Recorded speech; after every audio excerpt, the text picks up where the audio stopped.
pas un reflet d'une réalité sociale, ça l'est dans une certaine mesure, mais ce n'est pas ce que j'essaie de mettre en avant. Voilà, le personnage se retrouve en fait libéré dans la vraie vie, peut-être comme ça l'imagine, et finalement, voilà, ça va à l'encontre. Il film? No, ci sono molti che hanno visto il film e ci sono molte domande, sicuramente lascio spazio. Sì, a questo proposito trovo che sia molto importante che il film sia senza tempo, nel senso che tu non dici mai in tutto il film in che momento siamo nell'oggi, lo si capisce, però non c'è mai un riferimento preciso fino a quando non si hanno, diciamo, dei piccoli elementi per capire che è ambientato oggi.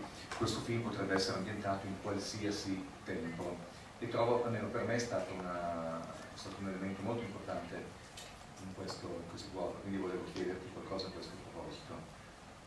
D'accord, en fait le film, c'est vrai qu'il y a un côté atemporel dans le film, on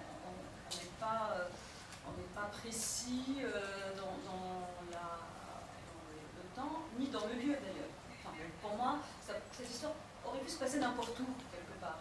Et peut-être aussi le côté conte. Enfin, j'ai essayé de parsemer le film par des éléments du conte, et cet élément-là le rend aussi atemporel d'une certaine façon, parce que voilà, la maison qui ressemble à une sorte de château hanté, oui, voilà, les chaussures cassées, enfin, c'est un peu Cendrillon, on va dire, mais traité différemment, oui, voilà, les marâtres, le prince charmant, etc. Et tout ça, évidemment, peut rendre cette histoire plus universelle et moins rattachée à une réalité sociale de la société tunisienne. Parce que, en fait, on m'a fait beaucoup le reproche que ce soit d'ailleurs dans ce film-là ou dans certains autres, je pense que vous en avez parlé, que le film ne soit pas le reflet de la société. Mais veramente straordinaria, questo sistema di barriere, di contrapposizioni tra l'alto e il basso, la luce e il buio, è talmente preciso, c'è un tale dominio. Vorrei proprio chiederle come ha lavorato, perché mi è sembrato una scrittura a sé stante, no? Oltre alla sceneggiatura, c'è proprio una tale maîtrise, insomma vorrei sapere come ha proceduto in questo. Alors, il y a eu deux temps. En fait, il y a eu un temps de l'écriture. Moi, je n'imaginais pas l'espace exactement comme ça. Donc, j'avais écrit les premières versions du scénario en ayant, en tout cas, l'espace de ces trois femmes qui ont été domestiques, un peu attenant à la maison, et de chercher des connexions entre elles et l'espace de la maison. Et quand j'ai visité ce décor, cette maison, je trouvais qu'elle était parfaite, parce qu'en fait, elle me permettait donc d'avoir cette superposition d'espace, celui des domestiques en bas, celui des maîtres en haut, d'évoquer cette question peut-être sociale, hein, de classe sociale, sans en parler, parce que l'espace, déjà, il la traduisait. Et c'est vrai que ce décor avait aussi une atmosphère particulière qu'on a essayé de garder, de retranscrire, que ce soit dans le décor et dans la lumière.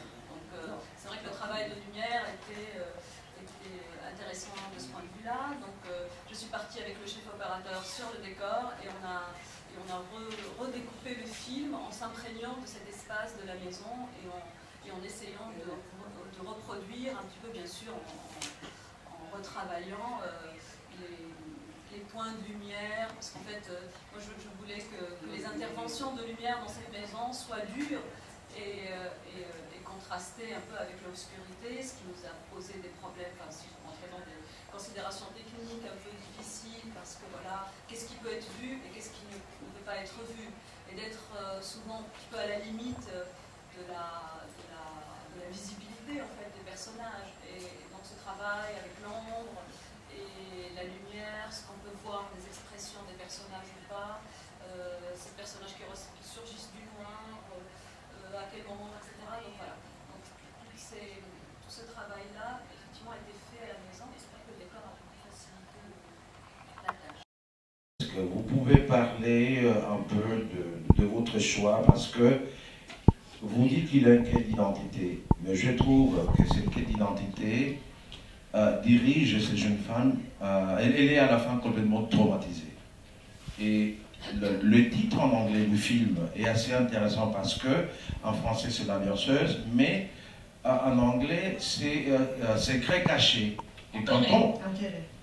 Enterré, bon, Hidden Secrets.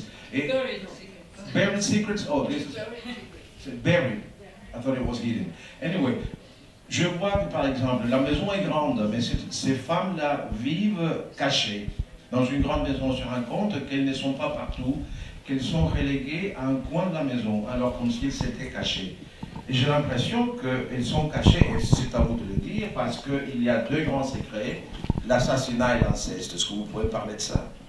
Oui, tout à fait. En fait, quand je parlais de l'identité du personnage, en fait, le personnage central, donc, Aïcha, elle est le fruit de cet inceste. Et c'est pour ça que sa mère et sa sœur, enfin, qui est sa mère, en fait, on l'apprend à la fin du film, l'ont cachée parce qu'elles ont honte d'elle, parce qu'elle est le fruit de cet inceste. Donc, elle ne peut pas avoir d'existence. C'est un peu comme si elle n'existait pas. Et donc, tout le film est la quête de cette identité, de ce personnage pour savoir qui elle est. Et donc, oui, voilà, donc le thème du film est enfin, si on peut dire, enfin, non, j'aime pas le mot thème. Le centre du film est cette histoire d'inceste, cette histoire d'existence un peu niée, et de toute cette recherche autour de ça. Et donc, le personnage d'Aïcha, en essayant de devenir adulte, de devenir femme, est heurté à cette question de qui elle est et quelle est sa place dans le monde et pourquoi, voilà, et pourquoi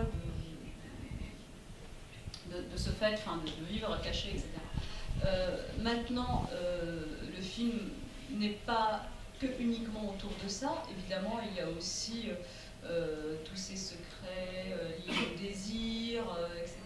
Donc, de ce désir frustré de la sœur, la confrontation aussi entre deux mondes, parce que les jeunes, quand ils arrivent, ils leur renvoient à la figure l'image d'un monde différent où on assume ses désirs, où on est plus libre, et du coup, voilà. Donc, du coup, ça fait ressurgir tout le passé, et voilà. Et donc, l'histoire du film, pour moi, ne se situe pas, en tout cas, uniquement autour de cette histoire d'inceste, mais aussi de ce dépassement du fait de devenir adulte. Et le meurtre, en fait, de la mère, pour moi, à la fin, n'est pas uniquement une sorte de processus qui se répète, hein, parce que le personnage d'Aïcha n'a connu que ça, hein, comme mode, en tout cas, de dépasser certains problèmes, mais aussi il est symbolique dans le sens où, voilà, on tue ses parents pour devenir adulte, quelque part.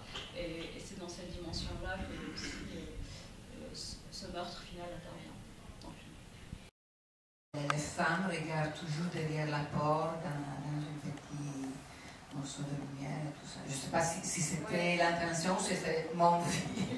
Non, c'est-à-dire que ce côté-là existe dans le film. Maintenant, moi je ne dis pas qu'il ne se rencontre pas.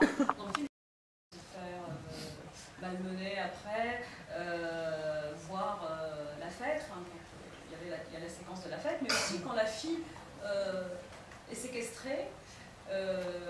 En fait, elle ne s'enfuit pas et elle retrouve avec ses femmes une sorte de cocon maternel. Et donc pour moi, dans le film, il y a un moment d'harmonie entre ces deux mondes aussi, qui ne va pas durer, mais qui existe. Oui, mais jouer dans le sujet, pas dans les deux mondes. C'est-à-dire que c'est la relation qui arrive à deux qui peut... Oui, qui le permet, évidemment. Mais donc voilà, donc c'est des points de rencontre aussi. Et voilà, donc moi je n'aimais pas un jugement sur un monde ou sur l'autre. Je dis que voilà, qu'ils coexistent, qu'ils peuvent se rencontrer. Et voilà. Comunque penso sia proprio un film di confine, un film sul confine, sul diaframma.